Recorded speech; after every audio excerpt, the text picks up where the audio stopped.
Olá, tudo bem? Sou o professor Márcio Gomes e ajudo você em atualidades.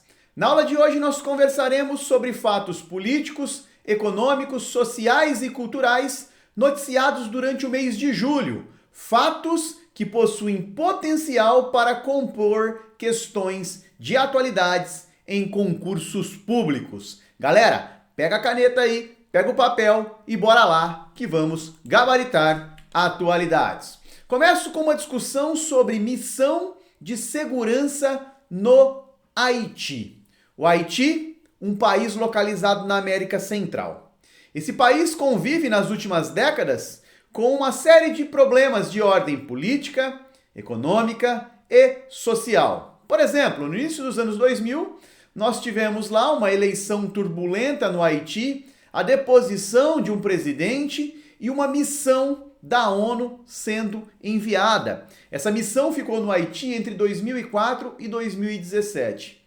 Além dessa turbulência política, nós tivemos ainda no Haiti a ocorrência de um terremoto de grande magnitude e depois a passagem de um furacão. Tudo isso, problema político, esses eventos naturais fizeram com que o país mergulhasse em uma crise social e econômica também. Beleza? Em 2021, o então presidente do Haiti, Jovenel Moïse, foi assassinado. Agora, em 2024, nós tivemos a renúncia do primeiro-ministro, o Ariel Henry. Então, é esse o cenário do Haiti, um cenário de crise política, econômica e social. De boa? Compreendido isso, vamos para essa discussão sobre missão de segurança. Foi aprovado, né, pelo Conselho de Segurança da ONU, ainda em 2023, o envio de uma missão de segurança. Essa missão, ela é uma missão multinacional, mas será liderada pelo Quênia. Então vamos anotar esse primeiro aspecto aí, porque a banca pode questionar. Vamos lá, 2 questionamentos possíveis. Primeiro, qual país da América Central, né, vai receber uma missão de segurança da ONU? O Haiti. A banca pode colocar ali alguns países como Nicarágua, como Cuba, Honduras. Então, o Haiti. De boa? Tá. Quem vai liderar essa missão? O Quênia. Suave. Cerca de 200 policiais quenianos, então, chegaram para integrar essa missão. Importante outra observação. Lá no Quênia, ocorreram protestos. Parte da população foi contrária a esse envio. No Haiti, também protestos. Parte da população do Haiti não concorda. De boa? Tá. Márcio, tá, mas qual é o objetivo? Por que essa missão? O grande foco dela é reestabelecer a segurança no país. Porque o Haiti convive, nos últimos anos, com uma grande violência promovida por gangues. Tá?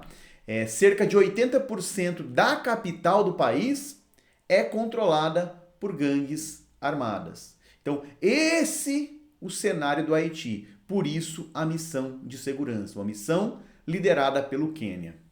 Galera, esse tipo de contexto, esse tipo de fato, chama muito a atenção dos examinadores.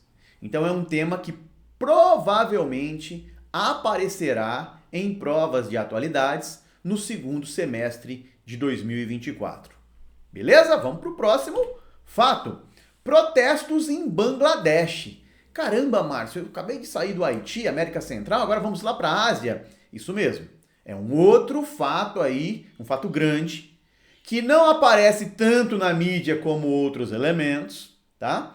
Mas extremamente valioso quando a gente pensa em atualidades, tá? Então, Bangladesh, um país localizado na Ásia, tá? Tem uma independência recente, tá? A independência de Bangladesh aí, 1971, conseguiu a sua separação, a sua autonomia em relação ao Paquistão. É um país de maioria muçulmana, interessante também essa contextualização, possui uma das maiores populações do mundo e o que tem acontecido lá? Uma onda de protestos. Já explico o motivo dos protestos. Mas antes de explicar o motivo, importante sinalizar que esses protestos, liderados por estudantes, foram aí reprimidos com certa violência, ou com certa não, com violência. Teve toque de recolher, os militares presentes nas ruas de Bangladesh. Então esse é o cenário. Tá, Márcio, mas eu quero saber por que protestam? A banca vai questionar isso? É possível. Então, imagine que no país há um sistema de cotas.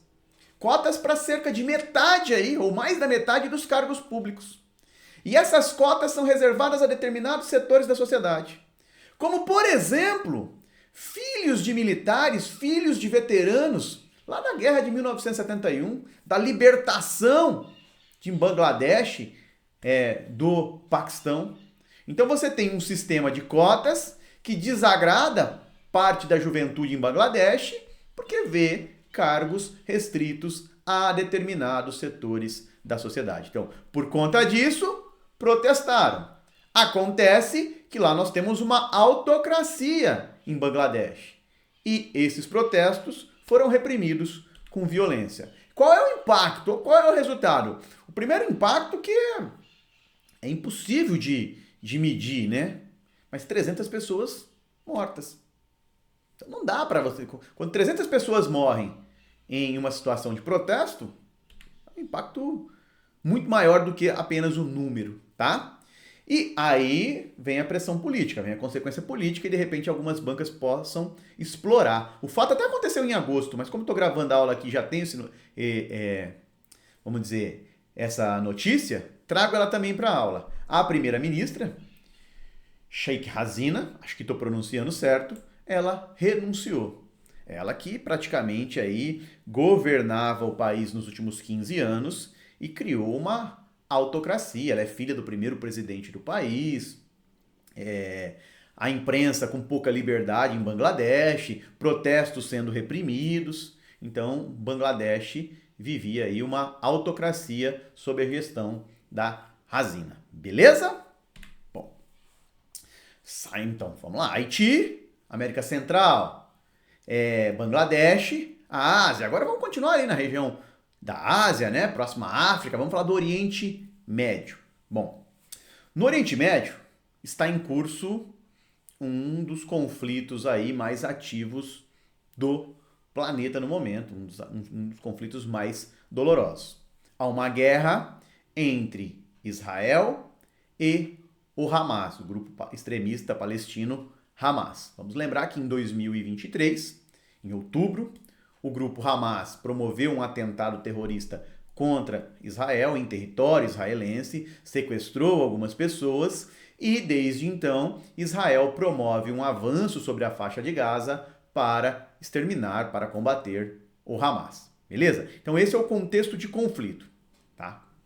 Inicial. Além dessa treta, vou colocar assim, com o Hamas, outros grupos também têm ali atritos com Israel. Temos o Hezbollah, que é um grupo que atua no Líbano, os Houthis do Iêmen, o próprio Irã trocou mísseis recentemente com Israel, mas não é essa a discussão do mês de julho que eu quero fazer. A discussão central não é essa. Qual é a discussão central? A gente vai voltar rapidinho lá em 1947, só para contextualizar. Em 1947, a ONU aprovou a partilha desse território. Teve um plano de partilha. Parte ficaria para a construção de um Estado judeu, o Estado de Israel, e parte desse território ficaria para a construção de um Estado árabe, do Estado palestino. Em 1948, o Estado de Israel foi oficialmente formado e o Estado palestino ele não se concretizou, pelo menos não com uma aceitação universal, com uma aceitação de todos os países do mundo. Até hoje, a Palestina não é um Estado membro, pleno da ONU, por exemplo. Tá. Dito isso, vamos lembrar que tivemos diversas guerras pós a implantação de Israel. Muitos grupos da região não aceitavam a constituição daquele Estado judeu na região. E em uma dessas guerras, vou chamar a atenção para 1967, nós tivemos aí a expansão do território israelense. Então, em meio a um conflito, Israel anexou algumas áreas. De boa quanto a isso? E desde então, várias áreas na Cisjordânia, que seria pela partilha lá de 1947 como território palestino, várias áreas da Cisjordânia possuem ocupação israelense. Tem área com total controle militar israelense, tem área que o total controle é palestino, tem área que é governada pelos palestinos, mas há presença militar de Israel, e existem os assentamentos israelenses. É sobre os assentamentos que eu discutirei aqui. Esses assentamentos israelenses, estima-se que temos aí 500 mil colonos nessas áreas. Eles já foram condenados no passado pela Assembleia Geral da ONU. E agora, no mês de julho, Israel anunciou um avanço sobre a Cisjordânia. Tá? E esse avanço sobre a Cisjordânia, ele foi condenado, né? Condenado não é nem a palavra, mas considerado ilegal pela Corte Internacional de Justiça. A Corte Internacional de Justiça, vou colocar aqui, ó, Corte Internacional de Justiça, é um tribunal vinculado à ONU. É um órgão judiciário relacionado à ONU. Não confundir com o TPI, que é o Tribunal Penal Internacional. Ambos ficam em Haia, na Holanda. Então, há uma confusão. O TPI está vinculado ao Estatuto de Roma, o TPI está focado em punir indivíduos que cometeram crimes de guerra, praticaram genocídio, crimes contra a humanidade, enquanto a Corte Internacional de Justiça, o foco dela está em resolver questões relacionadas aos estados, a dar parecer sobre esses conflitos entre estados. Beleza? Então, essa ocupação considerada ilegal foi pela Corte Internacional de Justiça vinculado à ONU. Algumas decisões da ONU contra Israel dá a seguinte resposta, que a ONU tem um posicionamento anti-Israel. Então, é todo esse contexto de discussão. De boa? Márcio, deixa eu ver se eu entendi. Então, existe na Cisjordânia ocupações aí, historicamente, assentamentos israelenses que foram sendo implantados aí. Isso mesmo. Agora, em julho, Israel anunciou um avanço sobre a Cisjordânia. Exatamente. E é isso que a Corte Internacional de Justiça considera ilegal. Sim, porque lembrando, lá no plano de 1947, no plano de partilha, a região da Cisjordânia ficaria para a construção do Estado palestino. Márcio, é aí na Cisjordânia que está rolando a guerra? Não, cuidado, hein, pessoal. Hoje nós podemos dividir o território palestino em duas regiões. Na Cisjordânia e a faixa de Gaza. Então, Gaza está aqui, a faixa de Gaza. É na faixa de Gaza que há o conflito entre Israel e o Hamas, tá? E aí vem uma notícia já relacionada ao Oriente Médio. O líder do Hamas foi morto, o grande líder, tá? Ismail Haniyeh, ele foi morto em um ataque promovido lá no Irã. Tá? Esse ataque é atribuído às forças israelenses. Então Israel promoveu um ataque, segundo toda a mídia, que matou o líder do Hamas no Irã. O Irã não gostou de tal ação. O Irã entende que houve uma violação, né, da sua soberania territorial. O ataque aconteceu em território iraniano e o Irã promete uma ofensiva. Até o momento, isso não aconteceu. Até o momento que eu gravo essa aula. Ok? Tá. Além do Hamas, vamos lembrar de outros dois grupos que as provas podem explorar. Um grupo é o Hezbollah. O Hezbollah é um grupo xiita, um grupo que atua no Líbano, é considerado terrorista por várias organizações internacionais, por vários países. E o Hezbollah surgiu nos anos 80, surgiu como um movimento anti-Israel.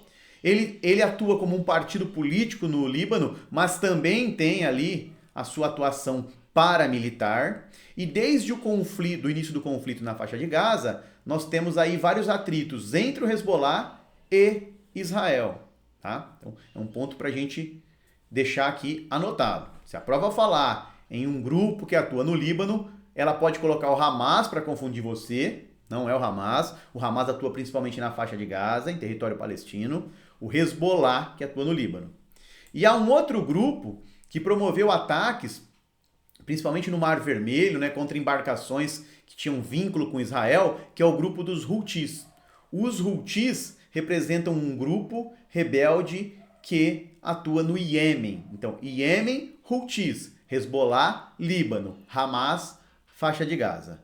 Ok? De boa? Então, aumentamos um pouquinho aí o nosso repertório sobre o Oriente Médio, alguns fatos aí noticiados no mês de julho. Houve dois ataques, acho que vale a pena comentar aqui, né? Teve um ataque atribuído ao Hezbollah, que aconteceu nas Colinas do Golã. Colinas do Golã pertenciam historicamente à Síria, mas é uma área com ocupação israelense. E esse ataque promovido pelo Hezbollah matou 12 jovens nas Colinas do Golã. Israel revidou esse ataque com ataques a Beirute, capital do Líbano. Os Houthis também promoveram ataques a Israel e houve um revide de Israel agora no mês de julho em um porto localizado no Iêmen. Então, mais um pouquinho de fato aí para ampliar repertório. Saímos de conflito agora para falar de organizações multilaterais. E quando eu cito organizações multilaterais, imagine que é um grupo, vou trabalhar assim para ficar de fácil entendimento, é um grupo em que temos pelo menos 3 países, mais ou mais, então 3 ou mais países, e eles vão trabalhar ali em conjunto para resolver problemas comuns. Então são as organizações multilaterais. Acontecem na esfera econômica, na esfera social, na esfera ambiental. O Mercosul, por exemplo, vou classificar aqui como uma organização multilateral. Por quê? O que é o Mercosul? Vamos na concepção do Mercosul. O Mercosul é um bloco econômico, criado em 1991. Um bloco formado por países da América do Sul, beleza?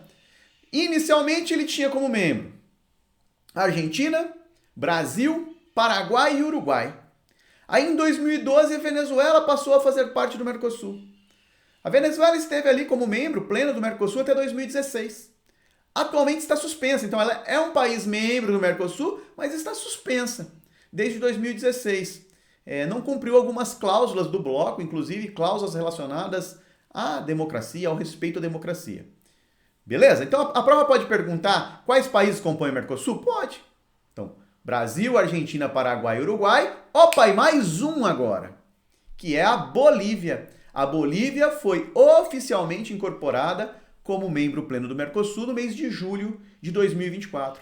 A Bolívia estava em processo de adesão desde 2015 e agora há essa conclusão. Então, se a banca colocar quem faz parte do Mercosul, vou ser repetitivo, não tem problema ser repetitivo. O importante é entender. Argentina, Paraguai, Uruguai, Brasil e Bolívia. Se a banca perguntar que país está suspenso, a Venezuela, tá? Bom, além disso, pensando no mês de julho de 2024, nós tivemos uma cúpula do Mercosul. Essa cúpula aconteceu no Paraguai. Então, local da cúpula, tipo de questão que algumas bancas questionam, tá?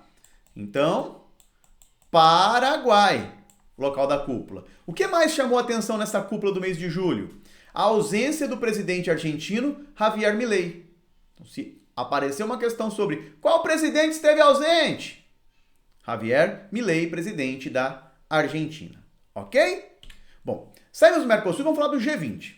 O G20 também é uma organização multilateral.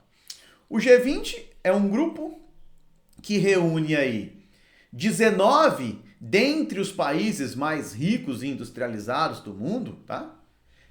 19 mais a União Europeia e mais a União Africana. Até brinquei esses dias em uma aula. O G20, na verdade, a gente pode falar que é um G21. Por que G21? Tem 19 países, vou rabiscar aqui com vocês, tá? 19 países. Meu S não saiu muito bom, né? Tem a União Europeia e a União Africana. Atualmente, o presidente do G20 nesse ano é o Brasil. Anote isso aí, hein? A banca pode perguntar, olha, qual grupo, qual organização multilateral é presidida pelo Brasil? Então, o G20 possui como presidente o Brasil.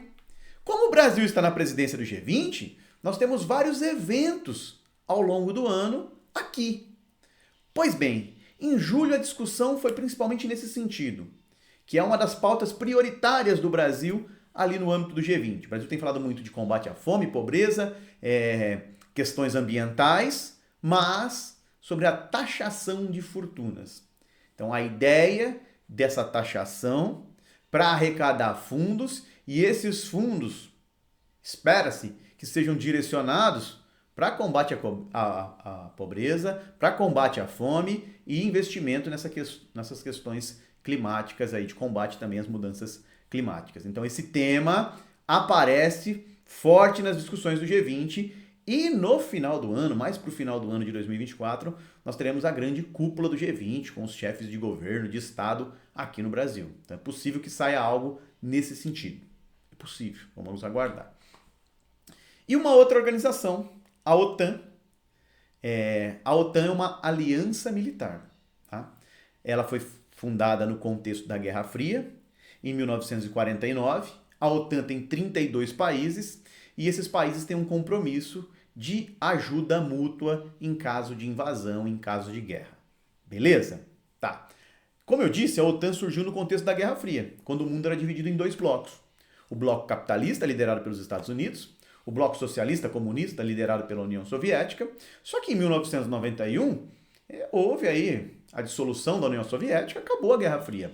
Mas a OTAN continua existindo. A OTAN, inclusive, avançou, trouxe novos membros para o grupo e, no seu histórico, o enfrentamento da OTAN era contra a Rússia. E na cúpula da OTAN de julho, um aspecto chamou a atenção. Que aspecto foi esse? A OTAN acusou a China de abastecer a Rússia contra a Ucrânia. Então é o seguinte, ó China, você está apoiando a Rússia aí na guerra contra a Ucrânia. É uma mudança de postura da OTAN. A OTAN coloca ali o seu foco, ou vira parte do foco pelo menos, para a China. E isso pode ter uma série de implicações geopolíticas. A China, obviamente, não gosta desse tipo de direcionamento por parte da OTAN. Aí fica uma grande pergunta. Será que a OTAN pretende ali, ou vislumbra, num futuro próximo, realizar alguma ofensiva na região próxima à China, naquela região da Ásia? Algo para a gente refletir. Saímos falando bastante de política, né? Geopolítica, conflito. Sempre, aula sobre política sempre é pesada, né? Principalmente no momento que vivemos agora, a polarização. Algumas pessoas pensam de um jeito, outras de outro, e um não aceita a ideia do outro. Tá? Eu sempre gosto de lembrar. Tudo que eu comento aqui em aula, nada vem do que o Márcio acha. Que não interessa o que o Márcio acha, o que você acha. Em atualidades, para concurso, para resolver questão, é o que foi noticiado. A banca vai cobrar o que foi noticiado. Tá bom? Agora, enquanto cidadão, sim, você tem que ter suas reflexões, suas convicções. Mas para atualidades, para passar em concurso, tem que assinalar o que a banca considera a alternativa correta. Beleza? Vamos falar de economia agora.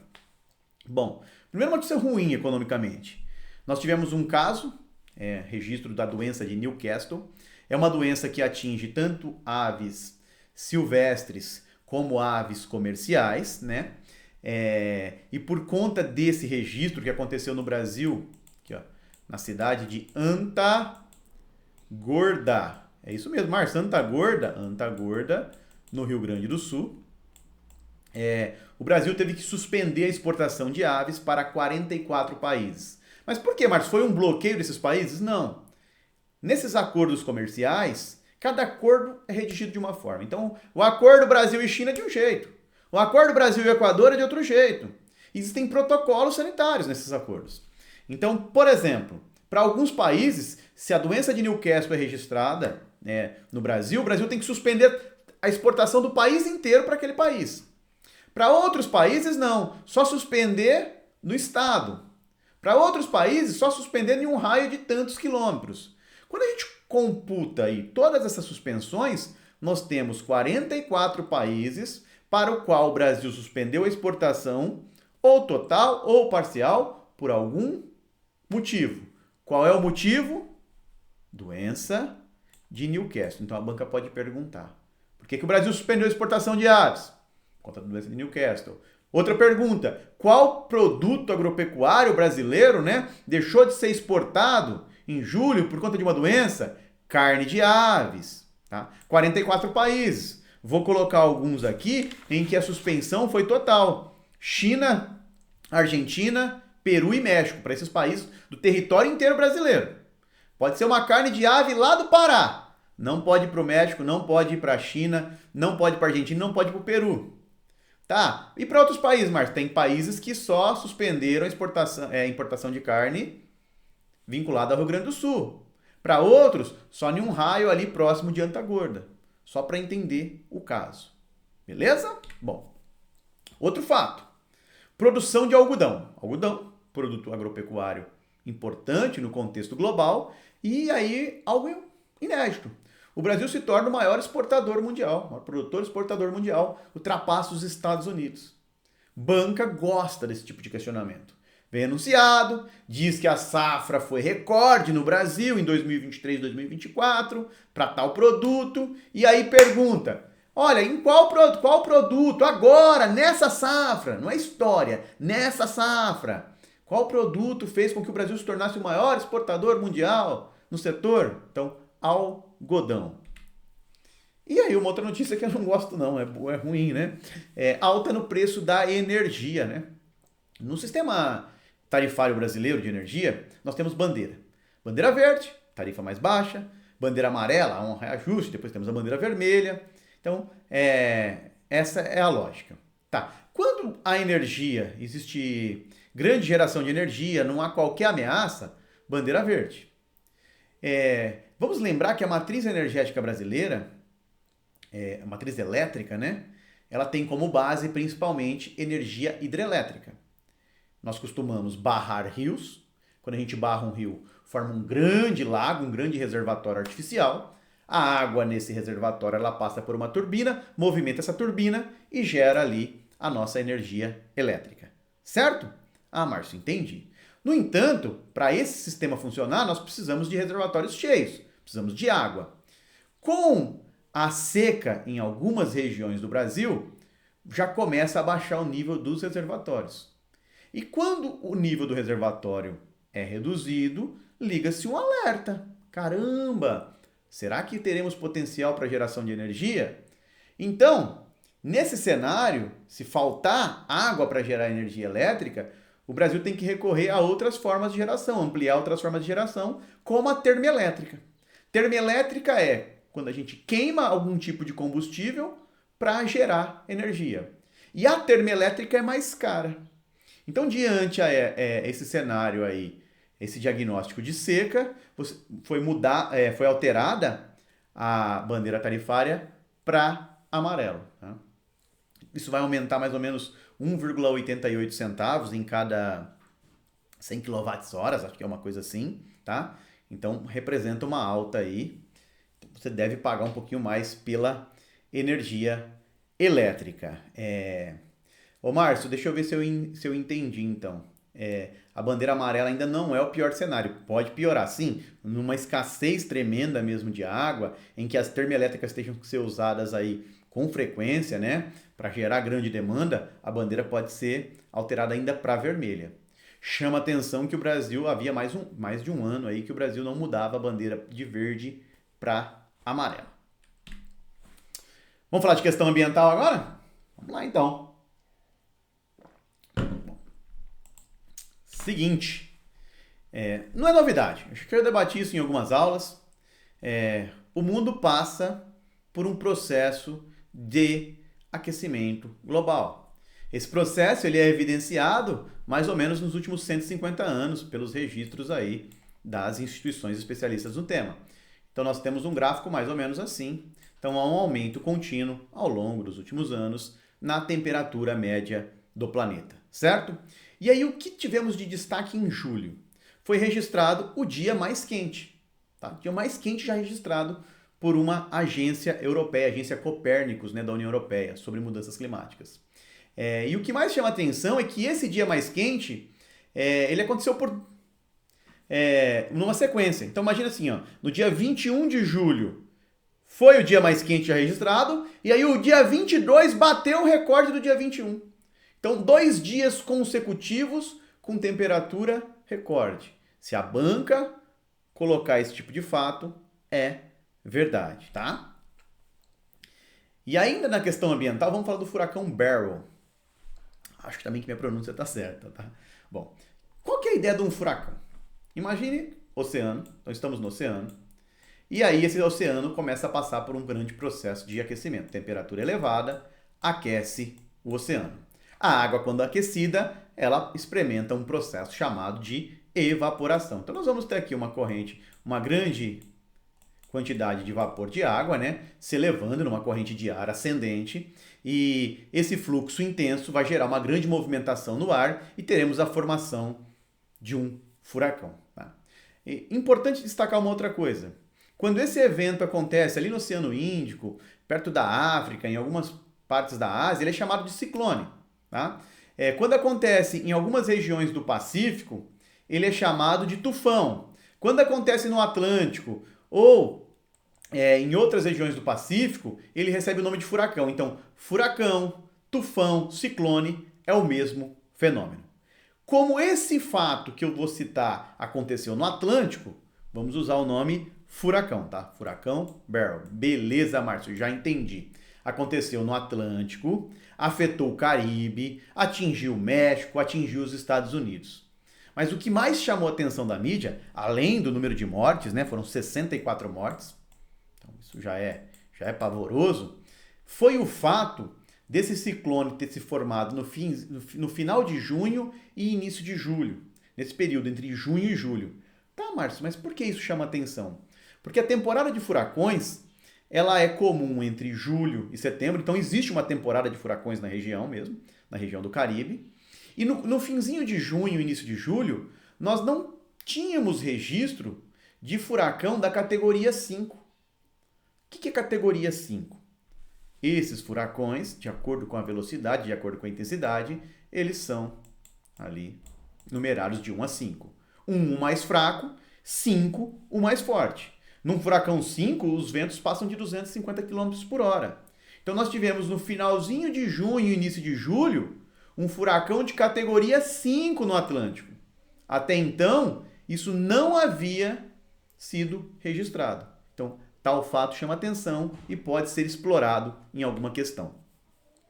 E agora fala um pouquinho do Brasil. Seca e incêndios na Amazônia. No mês de junho, eu destaquei muito incêndios no Pantanal.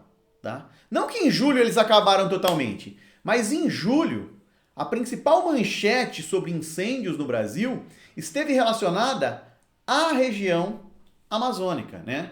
A região que contempla o norte do Brasil, parte do Maranhão, o estado do Mato Grosso, se a gente considerar a Amazônia legal. Então, muitos focos de incêndio lá, mais de 11 mil focos. É um número alto, Márcio? É um número recorde. Nunca um número tão alto tinha acontecido no mês de julho. Para vocês terem uma ideia, ele é 93% maior do que os focos do ano anterior. Se eu comparar 2024 com 2023, houve um crescimento de 93% nos focos de incêndio. E se eu pegar a média dos últimos 10 anos, o valor de 2024 é 111% acima da média dos últimos 10 anos. Então, incêndios frequentes, constantes, em número recorde na Amazônia. Além de tudo, e aí é uma das explicações, mas não pode ser colocada como a única, porque a gente tem um incêndio criminoso também, mas há uma seca na região. 20 cidades das 62 do estado do Amazonas decretaram situação de emergência. Olha só, você tem 62 cidades no estado do Amazonas, 20 declararam situação de emergência por conta da seca. O Acre também decretou situação de emergência por conta da seca e erosão nas margens do rio. A Agência Nacional das Águas diz que a situação do Rio Madeira é crítica. Então nós temos uma seca pronunciada, isso contribui para os incêndios, mas há também, né, os incêndios criminosos. Então, seca e incêndios na Amazônia. Vamos falar de tecnologia? Tecnologia também é temática de atualidades, tecnologia também aparece em prova. E nós somos extremamente dependentes da tecnologia. Você está assistindo essa aula agora, essa aula só está acontecendo agora por conta dessa evolução tecnológica, né? Nós nunca nos vimos pessoalmente, né? Você nunca viu o Marcos, eu nunca vi você. Eu nem conheço você e você nem me conhece pessoalmente. E a tecnologia viabiliza isso, principalmente a nossa utilização frequente das redes, né? Das redes sociais, do YouTube, da internet. E quando você fica sem internet? Vamos lá. Acabou o sinal de internet. Descarrega a bateria do seu celular. Te gera uma crise de ansiedade, tenho certeza. Gera em todo mundo. E quando aquela sua plataforma de mensagens cai, você não consegue se comunicar, você também fica com esses picos de ansiedade. Agora imagine se isso acontece em sistemas que vão desencadear a paralisação de aeroportos, de hospitais, de bancos. Ah, Martins, mas aí não acontece. Aconteceu agora no mês de julho. Vamos entender um pouquinho o cenário. Tivemos um grande apagão virtual. Ele atinge o Brasil de uma forma mais branda.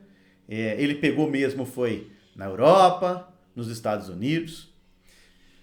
Olha o que aconteceu.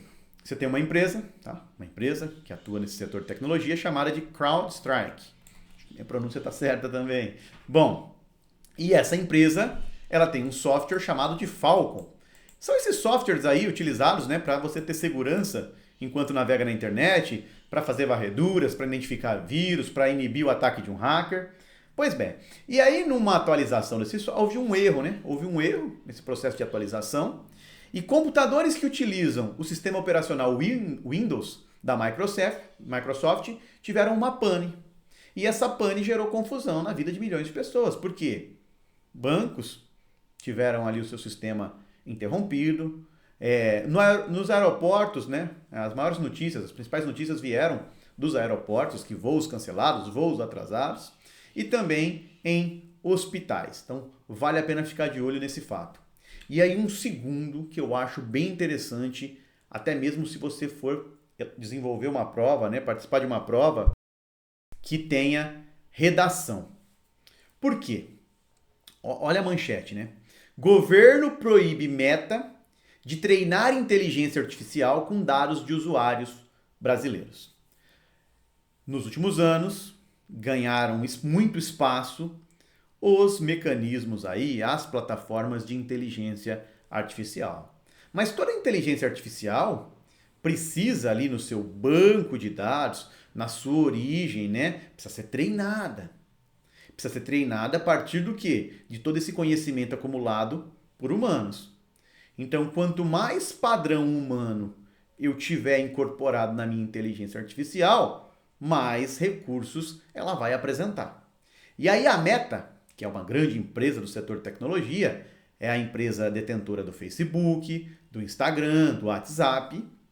Naqueles termos de uso, que a gente só dá OK, que a gente não clica direito, né? Ocorreu uma atualização e estava possibilitando ali que ela utilizasse dados de usuários brasileiros, texto, vídeo, imagem, para treinar a inteligência artificial. E aí o governo proíbe a Meta de executar tal ação. Lembrando que a Meta até interrompeu, né? Ela previa iniciar essa ação na Europa, nos Estados Unidos, retardou um pouquinho lá e começou em alguns países que ela achou que poderia, de repente, passar tranquilamente, como no Brasil. Isso não rolou agora, o governo proíbe a Meta de treinar a partir disso. Se tal fato realmente vai ser cumprido, não tem como o Márcio saber, beleza? Bom, agora eu chego na temática eleição. E não foram poucas eleições, hein? Muitas eleições pelo mundo no mês de julho. Vou destacar algumas aqui. A primeira nem é eleição. Estados Unidos. Teremos em 2024 a escolha do próximo presidente dos Estados Unidos. E inicialmente nós tínhamos dois candidatos na disputa, né? Donald Trump, que representa o partido republicano. Donald Trump já foi presidente dos Estados Unidos. E Joe Biden, que é o atual presidente dos Estados Unidos e tentaria a reeleição. Primeiro vamos falar sobre o Trump. Durante um comício na Pensilvânia, houve um atentado. Um atentado contra o Donald Trump. Um tiro foi disparado, esse tiro acertou a orelha de Donald Trump, não houve um dano maior a Donald Trump. Infelizmente, uma pessoa presente no comício morreu e outras ficaram feridas. O atirador foi morto e, pelo que sabemos até o momento, ele agiu de forma individual, agiu sozinho. Tá? Então, atentado contra Donald Trump.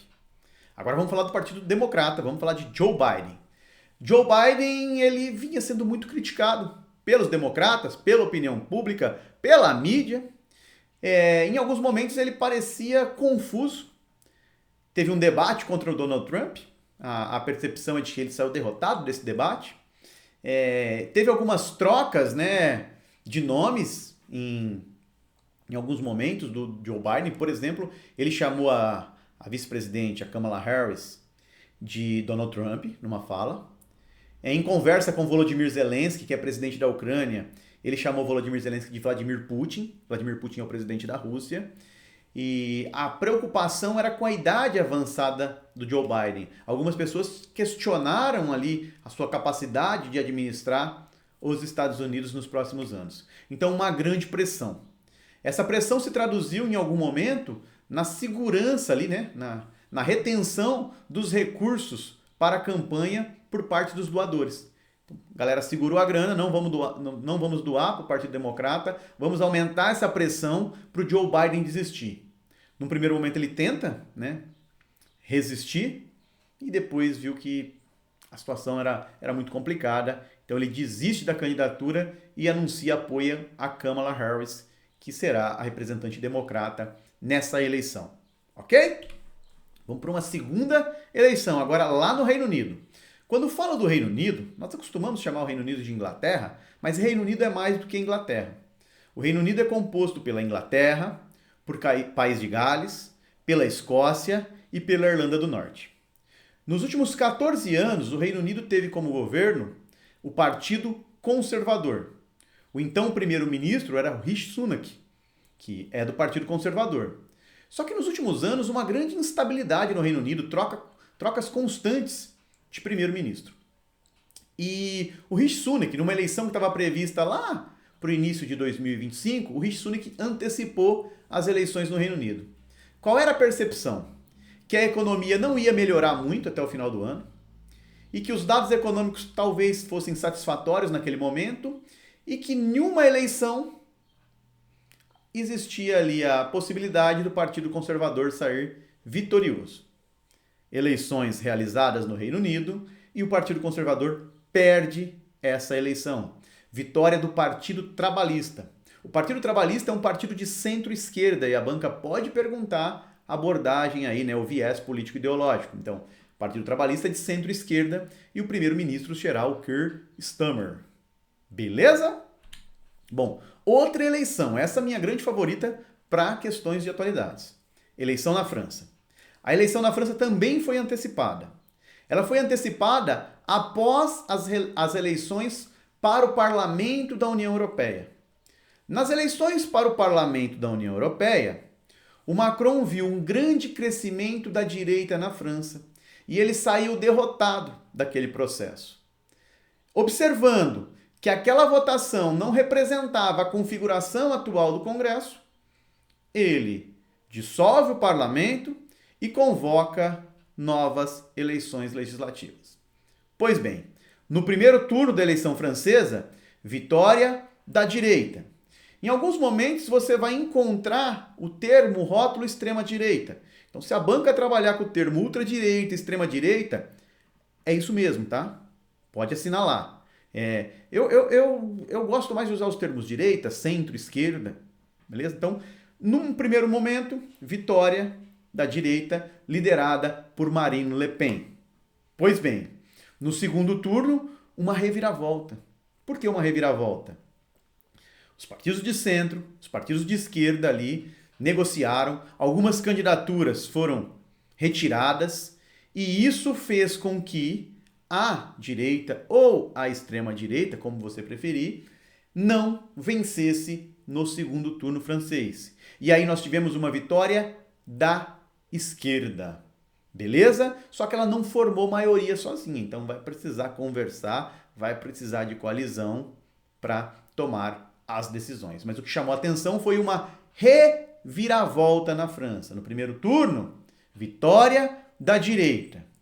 Expectativa de que ela conquistasse maioria, inclusive maioria absoluta. No segundo turno, uma reviravolta, vitória da esquerda. Embora é importante destacar que houve aí um aumento considerável das cadeiras, né, do partido de direita na França. Saiu de 88 para 143. Então, um crescimento considerável. Vamos falar do Irã agora? No Irã, o então presidente, o Ibrahim Raisi, faleceu num acidente de helicóptero. Então, a vaga de presidente ficou ali livre. Realizada uma eleição no Irã e quem venceu, vou tentar pronunciar o nome dele, tá? O Massoud Pezeshkian vence eleições no Irã. O que chama atenção nessa eleição do Irã? Ele é considerado um moderado e reformista. O que seria um moderado e reformista? Alguém que defende a aproximação com o Ocidente, inclusive com os Estados Unidos, para que sejam aliviadas sanções contra o Irã. Pô, Márcio, então será que o Irã vai se aproximar agora dos países ocidentais? Eu acho pouco provável e vou explicar por quê. Embora o presidente tenha força no Irã, ele não é a primeira força. Nós temos alguém mais poderoso que o presidente no regime iraniano, que é o Ayatollah, o Ali Khamenei, que é uma espécie de líder político e religioso do país. Então, apesar de um moderado presidir o Irã, pouca expectativa de grandes mudanças. Em Ruanda, é só uma nota, não é meu tema favorito para a prova. Nem acho que vai cair. Mas, e se a banca apostar em Ruanda? Ruanda, reeleição do Paul Kagame. Ele está há 30 anos no poder. Ele ganhou com mais de 90% dos votos. E ele é um dos responsáveis por acabar com o genocídio em Ruanda em 1994. Então, 30 anos no poder, reeleito. Agora uma outra eleição que a gente vai discutir muito ainda em agosto, inclusive. Falo de julho, mas discutiremos em agosto. Que é na Venezuela. Venezuela, nos últimos 10 anos, tem como presidente Nicolás Maduro, certo? Maduro implantou na Venezuela um governo autocrático, um governo ditatorial, perseguiu a oposição. Aliada a esta crise política, nós tivemos crise econômica e crise social na Venezuela, falta de suprimentos em diversos momentos, um grande fluxo de venezuelanos em direção a outros países para fugir desse regime implantado pelo Maduro. E aí, em 2024, lá no fundo, havia uma esperança de mudança na Venezuela. Por que isso? Porque em 2023, a Venezuela participou das negociações do Acordo de Barbados. No Acordo de Barbados foi feita uma promessa, que as eleições de 2024 seriam livres, justas, democráticas e com acompanhamento internacional. Mas tudo isso começou em 2024 a não se materializar. Primeiro, a grande candidata da oposição, Maria Corina Machado, foi impedida de se candidatar por uma decisão da Justiça. Justiça que é fortemente controlada por Nicolás Maduro, então impedida de se candidatar a cargos públicos. Arrumou uma substituta, Corina Iores, e ela não conseguiu registrar a candidatura. Aí veio o terceiro nome, a terceira força da oposição, Edmundo Gonzalez. Pois bem, Márcio, então, pelo que você está contando, houve ali algumas barreiras sendo colocadas pelo governo venezuelano, né, contra a oposição. Sim. Num segundo momento, o Nicolás Maduro expulsou alguns observadores internacionais. Retirou convite. Num terceiro momento, o Maduro declarou que se não ganhasse, teria um banho de sangue na Venezuela. Aí, para um quarto momento, pesquisas ali de intenção de voto indicavam a vitória da oposição, do Edmundo Gonzalez. Pois bem, eleição realizada, pesquisa boca de urna apontava a vitória do Gonzalez, mas o Conselho Nacional Eleitoral da Venezuela diz que o Maduro ganhou. A oposição contesta.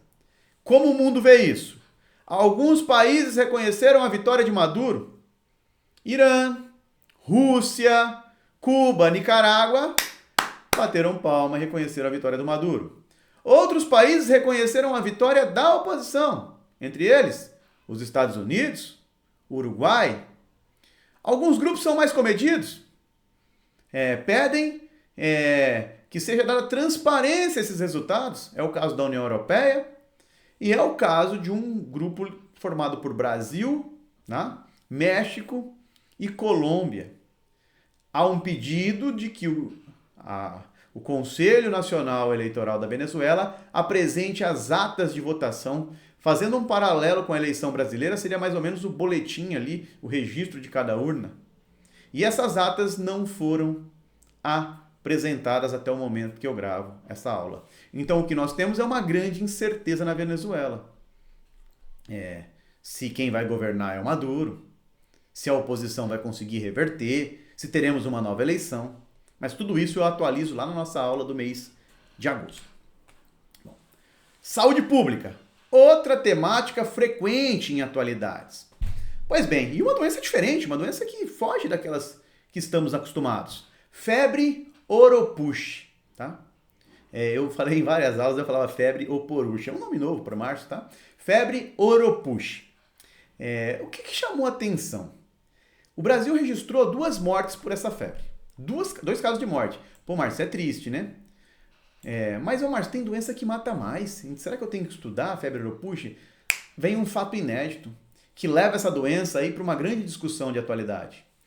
Até o momento, nós não tínhamos registro aí na literatura científica de óbitos, de mortes por essa doença. Então, primeira vez que há um registro de morte. Por isso o alerta. Não é uma doença nova. Há registro dela desde 1960. O que tem de novo agora é um óbito em decorrência dessa morte. Ela é causada por um vírus. Esse vírus é transmitido por um mosquito chamado mosquito pólvora. Atenção aqui! Banca pode perguntar qual o mosquito transmissor. Aí você vê lá Aedes aegypti e fala, o Aedes transmite um monte de coisa, deve ser ele. Mosquito pólvora, certo? Esse mosquito, ele encontra um macaco, por exemplo, que hospeda o vírus, pica esse macaco, depois transmite para seres humanos. Então é um dos meios aí de transmissão. E aí chama a atenção que o Brasil, até o finalzinho de julho, nós tínhamos mais de 7 mil casos, tá?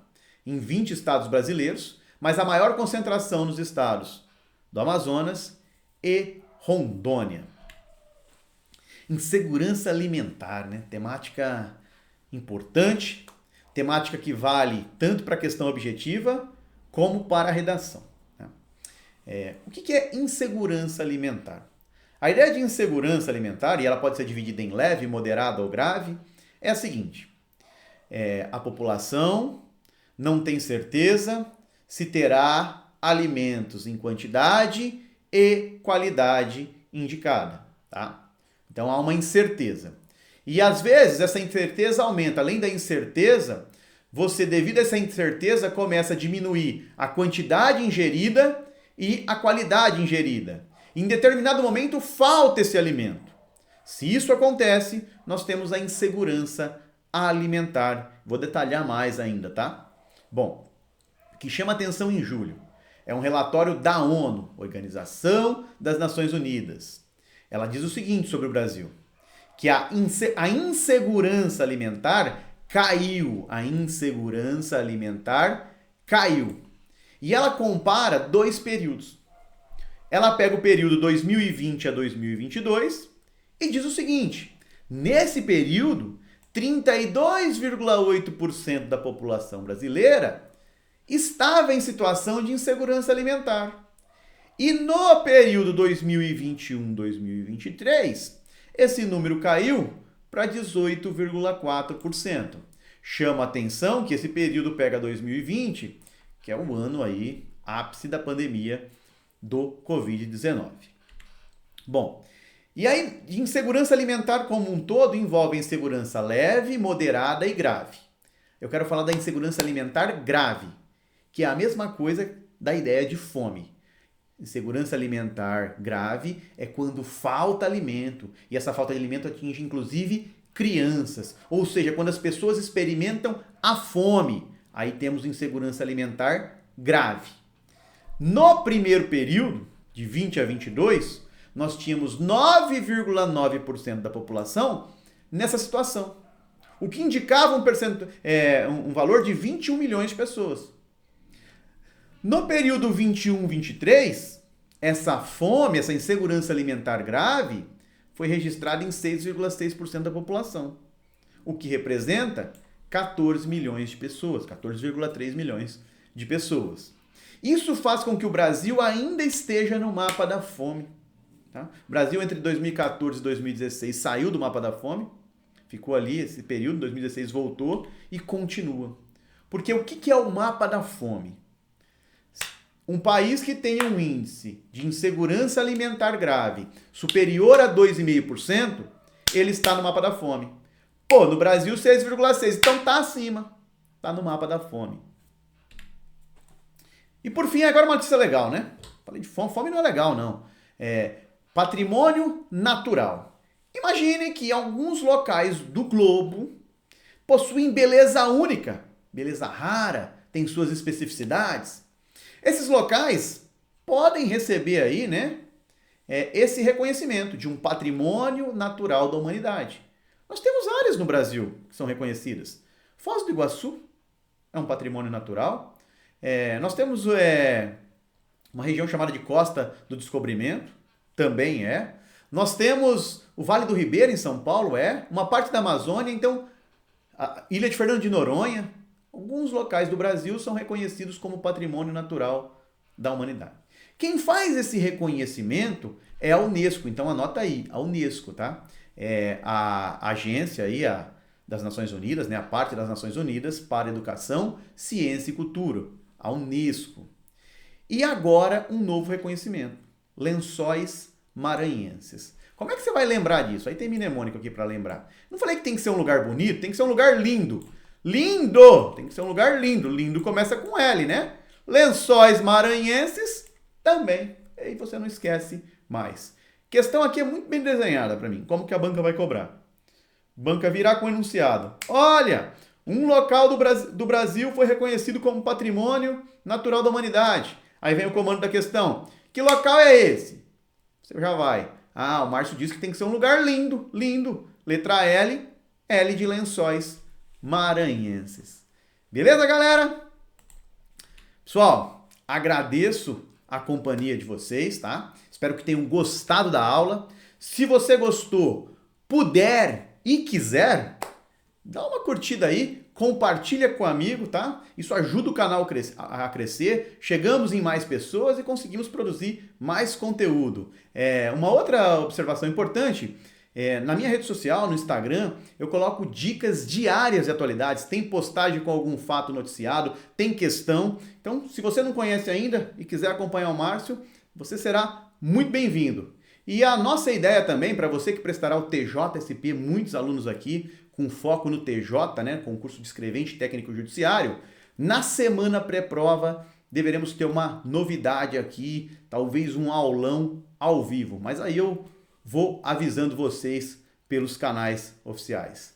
Valeu, galera, um grande abraço, bons estudos e muitas aprovações.